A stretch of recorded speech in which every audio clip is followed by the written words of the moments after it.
Stories often create a divide with my listeners, as half my listeners remain skeptical about paranormal activity, while others have had their own experiences and have since become believers. The stories in tonight's videos leave no explanation, leading many to believe it must have been something out of this world. But maybe it was something more real, more sinister. So after a month-long break, I'm back. So strap yourselves in as we journey into the unknown. A few years back, I lived with my mother and German Shepherd in a 2-bedroom rented townhome. I got home from work one day and went about my daily routine. When it came time to eat dinner, I knocked on my mum's door to come and eat. I smelled cigarette smoke and heard her grunt a response, so I went back down and ate alone. I figured I'd just put a plate away for her. Fast forward to about 2 a.m. I'm awoken by someone holding my hand and gently shaking it. My heart started to beat really fast, so I shot straight up and looked around. My dog, who is overly protective and sleeps with me every single night, isn't in my bed. She isn't even in the room. She most definitely was on my bed when I went to sleep. I slept with the bedroom door shut and locked. Suddenly I hear scratching at my door.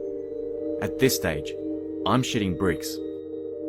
While still in my bed, I start to hear whimpering coming from the door. That's when I realize the scratching is coming from my dog.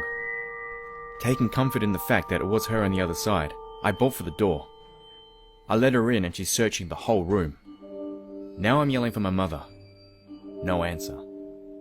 I force my dog to walk down the hallway with me. I still smell cigarette smoke. I bang on my mum's door. No answer. So I just open it. She isn't even home. The bed is made and the TV's off. My dog and I searched the entire house. Nothing is out of place.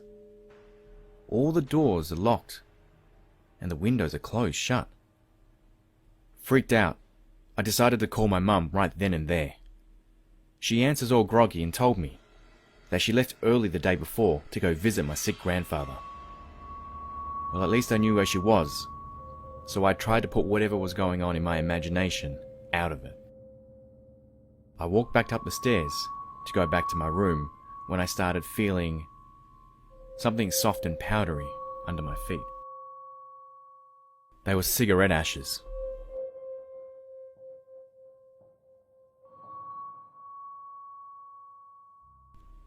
I used to love wandering around abandoned buildings when I was in high school. One time, a friend and I decided it would be a good idea to explore an abandoned farmstead. To get to the farmstead, you had to travel down a long gravel road that brought you to a cluster of dilapidated buildings around a central barn. We parked at the end of the gravel road near the turnoff to the main road, so we could walk around the property and make for a quick getaway if we had to. So we went into the barn first and had a look around. It was pretty dark in there, so we used our cell phone torches. It looked pretty normal until we came into the middle of the barn. That's where we found deer bones arranged in a circle around the deer's skull, and a bunch of blankets.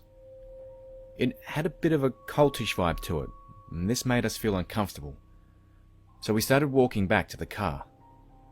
This place may have been abandoned, but it was obvious by now that it wasn't unoccupied. Halfway down the gravel road, we hear crunching, heavy footsteps. These were obviously bipedal. Both of us refused to look back because we were too afraid to confirm what or who was behind us, which in hindsight is probably stupid. But when we heard whoever it was behind us start to screech, we booked it out of there. As we sprinted back to the car, the blood-curdling screeching continued.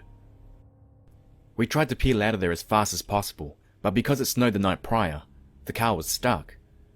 Meanwhile, the screeching is getting closer and closer, but both of us refused to look back. I opened my car door just to look back to see what was going on. My back tire was stuck in a puddle of melted snow. I don't know what I was thinking, but I got out of my car and tried to get the wheel unstuck, which freaked my friend out even more. She was screaming, worried that something would happen to me, but at the same time was too scared to look at the path behind us. So whatever this thing was could have been inches away from me. By the time I had gotten the car unstuck, she turned around to see if there was someone following us. There was no one there. I actually thought I was going to die.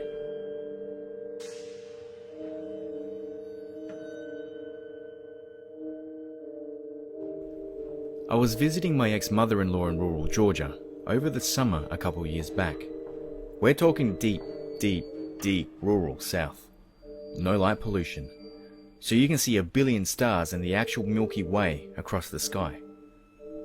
Well, the night I went, it was one of those slim crescent moons, so it was even darker than normal.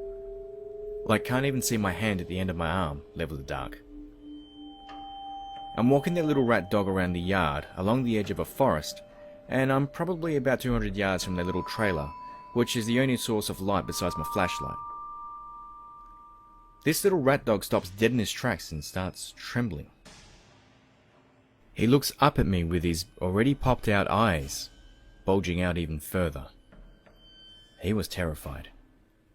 He could sense something, or even see something, that I couldn't. And that made my heart race. Seconds later, maybe 20 feet to my left, I hear the rustle of leaves and a twig snap. I scoop the rat up and start power walking back to the house, looking in all directions with a flashlight. Once I get halfway back, I hear a blood-curdling, high-pitched scream from hell. It sounded like a woman was getting stabbed. Oh shit, this is some Hills Have Eyes shit and I'm gonna die. I ran as fast as I could back to the trailer.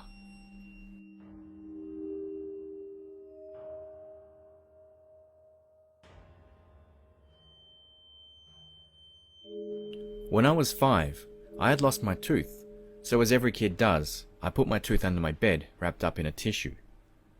The tooth fairy came and left me a quarter for my tooth. She also left me this beautiful carved wooden pencil box. In the morning, my parents both asked me where I got it. I told them the tooth fairy brought it. They looked a bit concerned, but then we kind of moved on. Almost 30 years later, I asked my parents where they got the wooden box from. My parents still swear up and down it wasn't them. Now, my parents have been very honest with me. They admitted that they were Santa Claus and that they were the tooth fairy at other times, but they swear that they'd never seen that wooden pencil box ever before.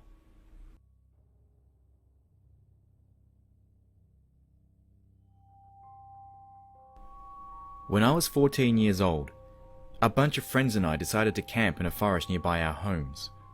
For reference, it was a very safe area and there were no known deadly animals such as bears or wolves to be concerned with, or human predators, so our parents didn't mind us being out there. One friend of mine in particular and I decided to go for a walk and loop around through another part of the forest, about 2 kilometers or about 5 miles from our campsite full circle. As we got to the halfway point, another person appears out of nowhere in the brush beside us.